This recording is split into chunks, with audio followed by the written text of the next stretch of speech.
नाज़रीन अस्सलाम वालेकुम। आज तहरीक इंसाफ को एक बहुत बड़ी अदालती फतह नसीब हुई और सनम जावेद, आलिया, हमजा और इसके साथ ही नाज़रीन 9 मई के वाकयात में मजीद जो कुछ अफराद मुलव्विस थे उनकी जमानतें आज अदालत से मंजूर हो गई। इसकी डिटेल्स आपके साथ शेयर करेंगे।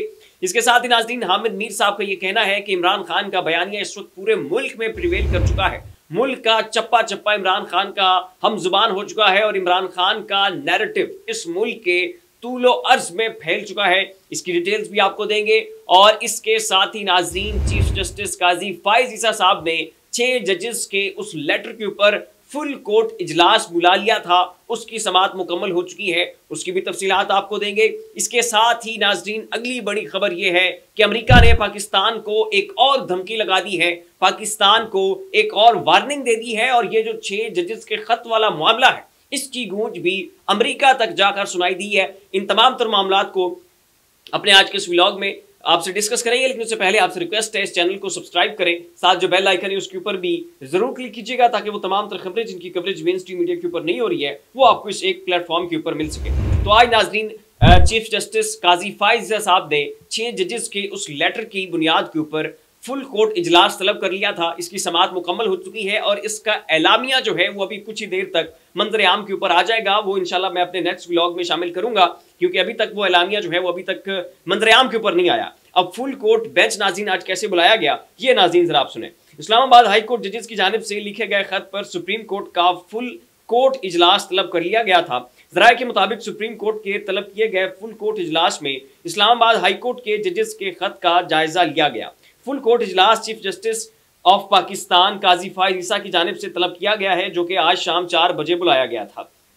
वाज़ेह रहे कि इस्लामाबाद हाई कोर्ट के जजेस के खत के मामले पर अटॉर्नी जनरल ने चीफ जस्टिस काजी फाइज ईसा से मुलाकात की थी। जराये का कहना है कि इस मुलाकात में इस्लामाबाद हाई कोर्ट के जजेस के हवाले से लिखे गए खत के बारे में गौर किया गया है। बादशाह अटॉर्नी जनरल ने सहाफ़ियों से गुफ्तगू में बताया कि जजेस के खत का मामला संजीदा है जिसकी तहकीक होनी चाहिए। दूसरी जानिब इस्लामाबाद हाई कोर्ट के 6 जजेस के खत के मामले पर पाकिस्तान बार कौंसिल ने भी 5 अप्रैल को एग्जीक्यूटिव कमेटी का अहम इजलास तलब कर लिया है, जिसमें पाकिस्तान बार कौंसिल मौजूदा सूरत हाल पर आइंदा के लाएअमल का फैसला करेगी। और इसके ऊपर नाज़रीन जो बैरिस्टर गौहर अली हैं उन्होंने भी आज प्रेस कॉन्फ्रेंस की और उन्होंने भी कुछ नए इंकशाफात किए हैं। उनका कहना है कि जब इमरान खान को एक दिन में 3 सजाएं सुनाई गई तो एक जज ने बताया कि उन्हें नहीं पता था कि उनके बच्चे कहाँ हैं और एक जज ने बताया कि उनके बेटे का वलीमा कैंसिल करवा दिया गया। तो इस तरह से जो है नाज़रीन इमरान खान साहब के खिलाफ 3 केसेस में यके बाद दीगरे जो है वो सजाएं इमरान खान को दिलवाई गई हैं कि किसी जज को ये नहीं पता था कि उसकी औलाद कहाँ है, किसी जज को का जो बहनोई है उसको पकड़ के उठा के जेल में डाल दिया गया था और किसी जज के बेटे का वलीमा जो है वो कैंसिल करवा दिया गया था। और अब नाज़रीन इस वक्त चूंकि ये जजेस का ये सारा वाकया रोनुमा हुआ और उन्होंने ख़त लिखा, ज़ाहिर एक बहुत बड़ी डेवलपमेंट है, एक बहुत बड़ा वाकया है और पाकिस्तान की अदालती तारीख में इस सानहे को आप कह लें कि हमेशा याद रखा जाएगा। और ये अब पाकिस्तान की तारीख का एक सया बाब है जो कि कभी भी भुलाया नहीं जा सकेगा। तो इसी पैराए में नाज़रीन माजी के कुछ जख्म जो है वो भी ताज़ा हो चुके हैं और आज़म समाती साहब ने जो अपनी एक प्रेस कॉन्फ्रेंस की थी और उनका ये कहना था कि मेरी ज़ौजा के साथ जो प्राइवेट मूवमेंट्स की वीडियो है वो रिकॉर्ड की गई और वो बाद में मेरे बच्चों को दिखाई गई और उसके ऊपर वो रो भी पड़े थे और पूरा पाकिस्तान उनकी उस प्रेस कॉन्फ्रेंस के ऊपर जो है नाज़रीन चीख उठा था।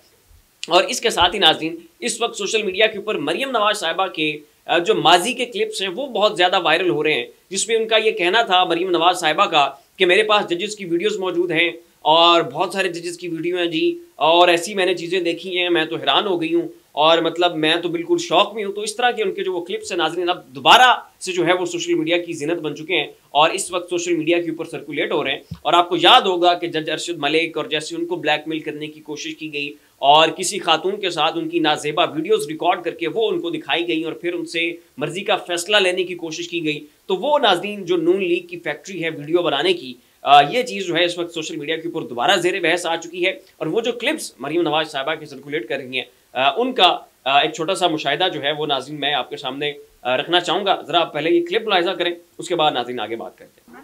मैडम ये बता दीजिएगा कि वो वक्त आने पे जब मियाँ साहब मुनासिब समझेंगे वो उसको इस्तेमाल करें। 1 से ज़्यादा रिकॉर्डिंग्स हैं, लेकिन वो बहुत बड़ी शख्सियात हैं। मुझे जब वो दिखाई तो मैं तो हैरान रह गई। मेरे पास दो टेप्स और हैं हामिद मीर साहब। रिकॉर्डिंग्स कब तक पब्लिक में आएंगी ताकि लोगों को पूरा सच पता लगे कि हुआ क्या? लेकिन उन लोगों को पता है जिन लोगों के बारे में रिकॉर्डिंग्स हैं कि आपके पास रिकॉर्डिंग है? बड़े बड़े लोगों की फिल्में भी आएंगी। कोई स्विमिंग पूल में गिरा हुआ है, कोई स्विमिंग पूल से बाहर है, कोई वॉशरूम में गिरा हुआ है, कोई किधर गुमा हुआ है। क्या यार। अब नाज़रीन आप हामिद मीर साहब का ये बयान सुने और देखें कि वो इसमें क्या कह रहे हैं। उनका कहना है कि पाकिस्तानी अवाम मुज़ाहमत चाहती है। अब तो हाई कोर्ट के जजेस भी खत लिख रहे हैं कि खुफिया इदारों के दबाव से निकाला जाए। यही बात तो इमरान खान भी करता है। अब इमरान खान का बयानिया हर तरफ फैलेगा। आप देखेंगे नून लीग से भी ऐसी ही आवाजें आएंगी और नून लीग से तो नाज़रीन पहले ही बहुत ज्यादा आवाजें जो हैं वो उठ चुकी हैं। आप जावेद अवासी साहब के स्टेटमेंट्स देख लें, आप आसिफ करमानी साहब के स्टेटमेंट्स देख लें, जावेद हाशमी साहब को देख लें, आप अपना इनको शाहिद खकान अब्बासी साहब को देख लें, मिफ्ता इस्माइल साहब को देख लें। एक लंबी फहरिस्त है नून लीग के उन रहनुमाओं की जो कि इस वक्त नून लीग के ऊपर ही जो है वो बिजलियां गिरा रहे हैं और अपनी जमात के खिलाफ स्टेटमेंट्स दे रहे हैं। और हामिद मीर साहब का कहना है कि नून लीग के इन रहनुमाओं की तादाद बढ़ेगी जो कि पाकिस्तान की एस्टैब्लिशमेंट के खिलाफ बात करेंगे, पाकिस्तान की एजेंसी ISI के खिलाफ बात करेंगे और ये मामला जो है वो दिन ब दिन जोर पकड़ेगा और एस्टैब्लिशमेंट के खिलाफ जो है एक मजबूत किस्म की आवाज जो है इस मुल्क से उठेगी। अब नाज़रीन आ जाते हैं अमेरिका की तरफ। तो अमेरिका ने नाज़रीन एक तो पाकिस्तान को फिर जो है वो धमकी लगा दी है और उनका ये कहना है कि पाकिस्तान को हमने वार्न कर दिया है, पाकिस्तान को हमने बता दिया है कि पाकिस्तान ने जो है जनाब ईरान से गैस नहीं खरीदनी है। अगर पाकिस्तान ने गैस खरीदी तो पाकिस्तान जो है वो अमेरिका की पाबंदियों के जद में आ जाएगा और हमने जनाब बड़े दो टोक अंदाज में पाकिस्तान को ये मामला क्लियर कर दिया। ये नाज़रीन कहना था अमरीकी वजारत खारजा के तर्जुमान जो है मैथ्यू मिलर साहब का। अब यहाँ पे नाज़रीन मैं आपको थोड़ा सा ये हवाला देता चलूँ कि इंडिया जो है वो रशिया से गैस भी लेता है, इंडिया रशिया से तेल भी लेता है, इंडिया रशिया से सस्ती गंदम भी खरीदता है और यही इंडिया ईरान से भी गैस खरीदता है। बहुत कम पाकिस्तानी ये बात जानते होंगे कि इंडिया जो है ये ईरान से भी सस्ती गैस खरीदता है।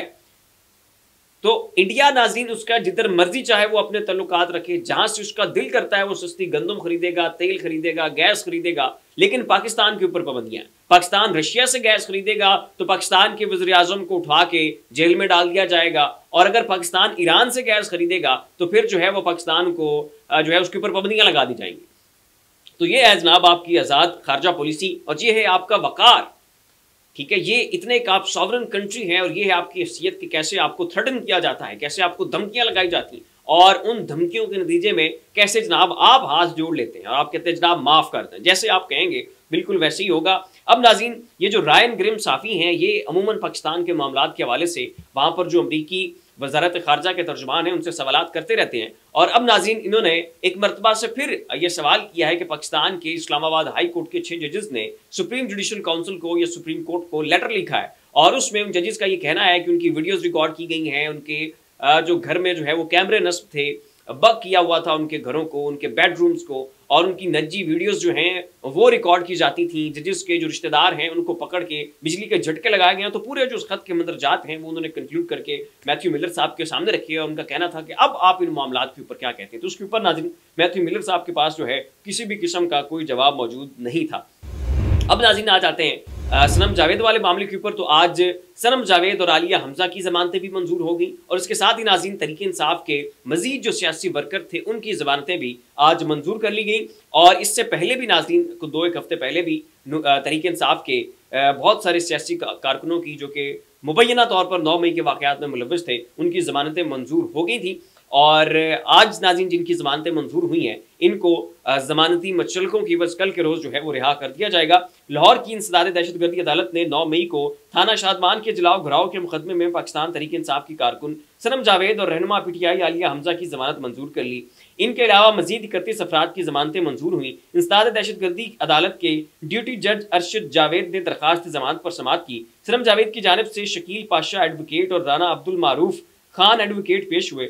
इससे कबल 8 मार्च को लाहौर की इंसदाद दहशतगर्दी अदालत ने जना हाउस जलाओ घराव के मुकदमे में 42 मुल्ज़मान की जमानतें मंजूर कर ली थी और सनम जावेद आलिया हमजा की दरखास्त जमानत प्रोसिक्यूटर से दलाइल जो हैं वो तलब कर लिए थे। तो ये नाज़रीन तहरीक इंसाफ को मुसलसल जो है वो अदालती फतूहात जो है वो इन्हें मिल रही हैं और अब जो 6 जजेस ने नाज़रीन लेटर लिख दिया उसके बाद तो तहरीक इंसाफ की जो है अब कह लें कि इस वक्त इनके घी में 5 उंगलियां और जिस तरह से मर्जी जो है ये इस लेटर को कैश कर सकते हैं, इसके साथ खेल सकते हैं, इसके ऊपर अपना नैरेटिव बिल्ड कर सकते हैं। इसकी बुनियाद के ऊपर इनके खिलाफ अब तक जितने भी फाइनल वर्डिक्ट्स आ चुके हैं उनको ये कलअदम करवा सकते हैं कि भाई जब जजेस जो हैं वो बता रहे हैं कि उनको अगवा किया जा रहा था, उनके रिश्तेदारों को पकड़ा जा रहा था, उनके बेटों के वलीमे कैंसिल किए जा रहे थे, उन्हें पता नहीं था कि उनके बेटे कहाँ पर हैं, और उनके कुछ रिश्तेदारों को पकड़कर बिजली के झटके लगाए गए हैं, उनके कमरों में जो है वो कैमरे नस्ब थे। तो जब इतना एक स्ट्रॉन्ग और सॉलिड एविडेंस तहरीक इंसाफ के पास आ चुका है तो मेरे ख्याल में तहरीक इंसाफ के पास इस वक्त ये गुंजाइश है कि सुप्रीम कोर्ट में जाके इनके खिलाफ आने वाले जितने भी फैसले थे,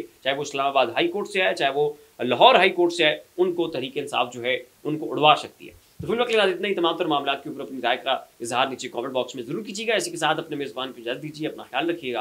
अल्लाह हाफिज़।